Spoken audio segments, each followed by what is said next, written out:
Hi everybody and welcome to the first real tutorial of the Codegates Python course. We are going to look at Repl.it now, and as I said in our intro video, Repl.it is what we're going to use in order as a place for us to write code and play with code. So normally the way that you would go about writing any computer program is that on your local laptop or desktop, whatever you're using, you would install first the language that you use, so in our case that would be Python, and you would install what's called a text editor, which is essentially the program that you use to write the code into program files. And every time you want to actually execute the program that you've just written, you do so via either a function in that editor or via what's called the command line. Now, because they can be tedious, we're going to use Repl.it, which essentially allows you to do all this in your browser. And sort of in technical terms, Repl.it allows you to set up programming environments in your browser. Programming environment just being sort of a term denoting that it's everything that you need in order to start writing software. So you can see the website here. I have it open, Repl.it. We are going to sign up. And I'm going to sign up with, because I have an actual account, I'm going to make up something, and hopefully that will work. That should be okay.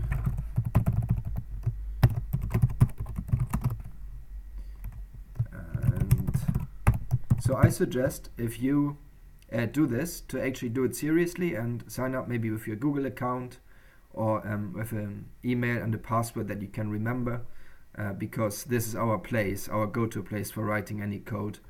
And aside from it being useful for us at Codegates, it's also generally a very cool thing. So I would recommend you to make this a proper sign up, and don't like I'm doing now, come up with artificial things. So if I sign up, it leads you through sort of a simple get started process. You see here you can make your profile as you often can with in web applications. We're going to skip this. You can do it if you like, of course. And we are going to start coding now because I'm going to show you the important bits, so we don't need the tour. Now this is the first important bit. You can see here an overview of all the different languages that Repl.it allows you to use. So Python is right on top, probably because it's so great, you know, that's why it's on top. Oh no, seriously, probably because it's the most popular one. But maybe there are some things that you notice, like Ruby is a widely used programming language too. HTML if you're interested in web development. Here a few more exotic languages, Clojure, Kotlin, which is for Android development, and so forth. So basically, whenever you decide to write code in a particular language, this is where you go, and when you click on the language, Repl.it is going to set up an environment for you in your browser that is able to execute that language, or code written in that language. So for us that would be Python. So we're going to go ahead, click on Python, and there's one thing that they do right now. We can take that away, and here we go. This has just been magically created out of nothing, and this is our Python environment. This is where we can write code, where we can execute code, and even if you just look at it, it sort of makes sense. You see the middle bit here, the white bit, this is where we can write code. So let's say maybe you've seen the proverbial Hello World program. That would be Hello World in Python. And so this middle bit is where we write our code, or where we can write code. If we want to execute the code, there's that button here in the header, and if you hit run, you will see the output of the program that you wrote and executed here on the right hand side in the black box. So here you can see the Hello World, which means this black box on the right hand side is the equivalent of what's sometimes called the standard output. That you don't need to really worry about that much. Plainly, in practical terms, that's where you see the outcome of the code you write in this middle bit. And you can here play around here a little bit to adjust it to your liking. This middle bit where you write code is equivalent to a program file.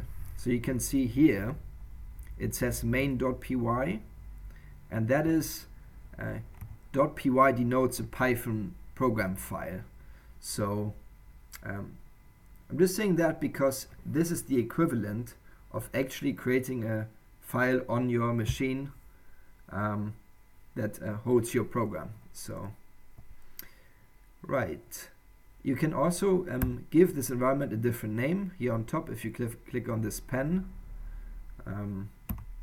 So let's say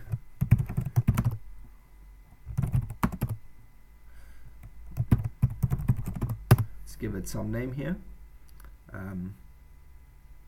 Yeah. So these are the main bits to understand. There are also some important things here on the left-hand side. For us at CodeGates, one important thing is this multiplayer function, which if you click on it and sort of keep clicking through the steps, this gives you a link. And if you share this link with your tutor will be able to live code with you. That will be especially important in co-coding evenings, where you may want to do that. So it's sort of like, it will be like in a Google Doc, where two people have two cursors in different places, and each one is writing, and each one can see what the other writes. So that's going to be the equivalent here, which is very cool. This bit is also important. The little cube is for packages. We're going to talk about packages in more depth later, but packages are essentially pieces of code, also referred to as libraries or modules, that you can install and import into your code so that you can make use of their functionality. And there are many different packages, many different modules. We're going to see a lot more about that later. That's going to be quite cool. And this bit, which says files, that's where you can, I mentioned that this main.py is the equivalent, the simulated equivalent of an actual file on your computer, which means Repl also allows you to add more such files. So if we add a file here, we can give it a name, and also here we can create a folder or directory, first directory, and then we can essentially all the things that you would normally do on your laptop are simulated here on the left hand side. You see now we are in the second file, so there's the hello world program I wrote is not here. Instead it's in the main.py file. These are the main things.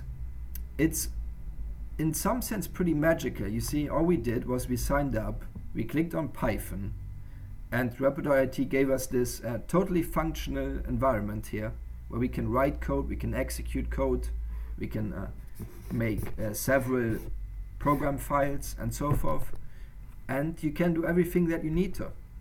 And my feeling is actually that more and more serious programmers are using Repl for their own projects, at least sort of small sort of hobby projects, which means I very much recommend you in the beginning just use Repl. Don't bother too much with the local setup. You can do that eventually if you really want to, but for the first weeks, if not months, Repl will allow you to do everything you want to do, and it will save you a good amount of pain sometimes if you just stick with this. All right. One other thing, the other thing that's relevant here is this link in the header called My Repls. So if you click on it, it will lead you to the overview of all environments that you have set up. So you can see here in the list, first Repl Python. That's the one we set up straight in the beginning, which means you can also set up more. So if you click here on New Repl, you can set up a new one. So if we want a second Python one, we can do that. Or if you want to write something in Ruby, you can also do that, or any other of the languages available. So if you sort of get lost within Repl somehow, My Repl.it is the place to get back, where you can see the overview of the things you've set up, and where you can add a new one if you want to. All right, these are in my opinion, the most important bits you need to understand about Repl.it. There are a few more functions they provide, but for now, practically speaking, that's what you need to understand to start writing code. And you see, I suggest you just go ahead, make your account, make a Python REPL, and you have everything you need to right there to start writing code. Alright, so in the next lesson we are going to actually get to it. Now we have everything we need to start writing Python. I've already shown you the first piece of Python code here, which is the traditional Hello World program. And from now on we're just going to dive into the different concepts that make up Python programming. As I mentioned before in the intro, in programming sometimes you need to just apply some patience and sort of trust that the different puzzle pieces that you will learn now bit by bit will eventually fall into place and make sense. But now we're just going to go ahead and look at the different bits and pieces, so to speak, the different bits that make up Python as a language which you can use. Alright, that's it for now, and see you in the next lesson, in which we will build on this print hello world program. See you then. Bye bye.